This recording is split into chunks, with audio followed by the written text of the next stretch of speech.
मॅथमॅटिक्सची preparation ज्याची कमी आहे किंवा तयारी अजून झालेली नाही त्यांच्यासाठी हा व्हिडिओ आहे। जर तुम्हाला असं फील होते की माझी प्रिपरेशन जास्त नाही आहे, मी फेल झालो, तर पहिल्यांदा एवढे चॅप्टर करा म्हणजे तुमच्या मनातली भीती निघून जाईल। मग सर प्रिपरेशन चालू कशी करू? पहिल्यांदा लॉजिक मॅट्रिसेस हा चॅप्टर करायचा। आपण बोर्डाला बघा बऱ्याचदा याची तयारी केलेली असते, युनिट टेस्ट, कॉलेजच्या एक्झामसाठी, त्यामुळे लॉजिक मॅट्रिसेस ही चांगली तयारी करा, 14 मार्क फिक्स होतील। त्याच्यानंतर कुठला आहे? पेअर ऑफ स्ट्रेट लाईन आणि एल पी पी अगदी अर्धा तासात सुद्धा कंप्लीट होतो जर व्यवस्थित लक्ष दिलं तर। त्याच्यानंतर काय करायचं?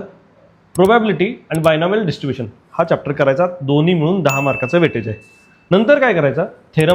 थेरम हे 12, 10 किंवा 8 असं व्हॅरी होतात, फिक्स नसतं। तुम्ही असं मानू नका की हे 12 मार्काला येणारच, हे 15 मार्काला येणारच, नाही। थेरम हे व्हॅरी होतात आणि हे थेरम सर्व आपण अपलोड केलेले आहेत, याच्यावर जास्त भर द्या जेणेकरून टोटल 46 मार्काचं होईल आणि तुमचाही कुठला ना कुठला अजून एखादा चॅप्टर या व्यतिरिक्त प्रिपेअर झालेलाच असेल, म्हणजे हे सर्व मार्क विदाऊट इंटरनल मी धरलेले आहेत।